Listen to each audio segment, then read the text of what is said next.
बिस्मिल्लाहिर्रहमानिर्रहीम। मोहतरम नाज़रीन, अस्सलाम वालेकुम। इस्फ़हान के पुराने मोहल्ले में एक नेक दिल आदमी अपनी बेहद हसीन बीवी के साथ रहता था। उस औरत के हुस्न के चर्चे हर तरफ थे और शादी से पहले उसके कई चाहने वाले थे। किस्मत का खेल ऐसा था कि उसकी शादी एक इज़्ज़तदार और गैरतमंद इंसान से हो गई जो अपनी बीवी से बेपनाह मोहब्बत करता था।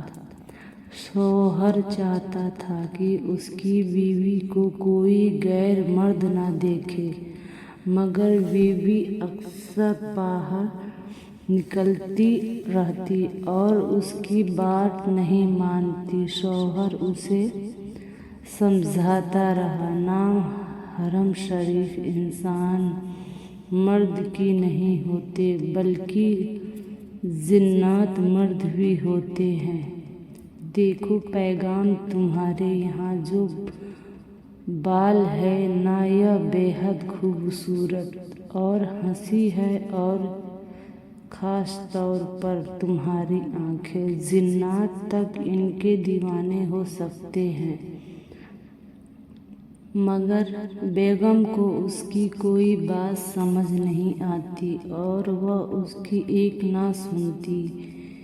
हुआ कुछ यूँ ही, एक बार वह किसी वीरान जगह से गुजर रही थी जहाँ एक घना ऊंचा पेड़ था।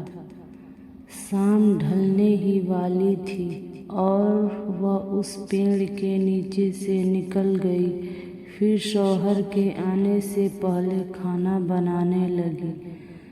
जब शौहर काम से घर आया और बीवी से कहा कि खाना लगा दो, तो बीवी उसकी बात सुन ही नहीं रही थी। उसके फिर आवाज़ दी, बेगम खाना लगा दो, मगर बीवी खोई खोई सी लगी। तीसरी बार शौहर बोला, ईशा की नमाज के लिए मुझे मस्जिद भी जाना है।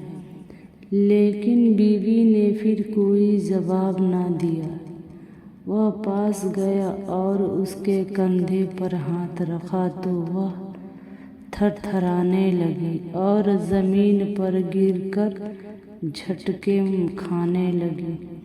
उसे ज़मीन पर तड़पता देख शौहर के हाथ पांव फूल गए। उसने समझ नहीं आया कि किसके पास जाए जो उसकी बीवी का इलाज कर सके। पास ही एक हकीम की दुकान थी। शौहर वहाँ दौड़ा और कहा, हकीम साहब जल्दी चलिए, मेरी बीवी को न जाने क्या हो गया है।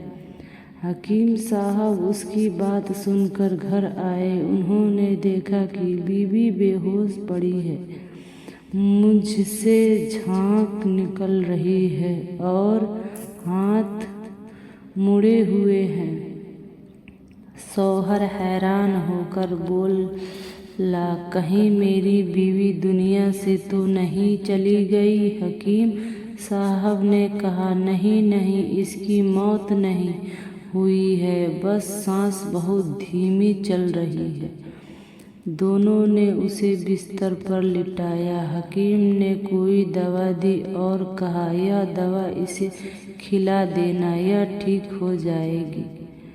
लेकिन यह कोई आम बीमारी नहीं थी। यह ऐसी बीमारी थी कि वह औरत कभी भी कहीं भी अचानक तड़पने लगती, दर्द से बिलखती और ज़मीन पर गिर जाती। कभी कभी तो ऐसा होता कि वह बाजार में जा रही होती और चलते चलते अचानक गिरकर तड़पने लगती। हैरत की बात यह थी कि थोड़ी देर बाद वह बिल्कुल सही हो जाती और अनजाने में कहती, मुझे क्या हुआ था।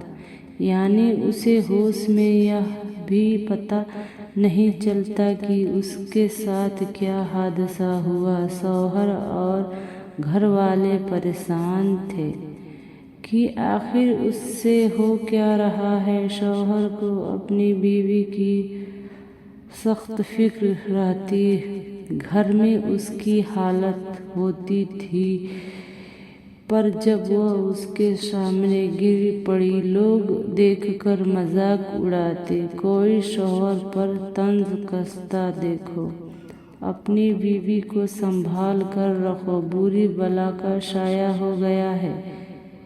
इसे किसी फकीर के पास ले जाकर ताबीज़ वगैरह पहनाओ ताकि यह ठीक हो जाए। शौहर ने हर तरह का इलाज करवाया, हर तरह के टोटके कर लिए, हकीम की दवाएं भी खा ली, मगर उसकी तबीयत संभलने का नाम नहीं ले रही थी। वह बहुत परेशान हो गया। एक दिन उसके किसी पड़ोसी ने कहा, दूर एक पहाड़ के पास एक दरख्त है, उस दरख्त के नीचे दरवेश बैठते रहते हैं, तुम उसके पास जाओ। वह उस दरवेश अल्लाह वाले के पास पहुंच गया जो पुराने में मौजूद थे। उन्होंने जब उस आदमी को देखा तो कहा, बताओ किस वजह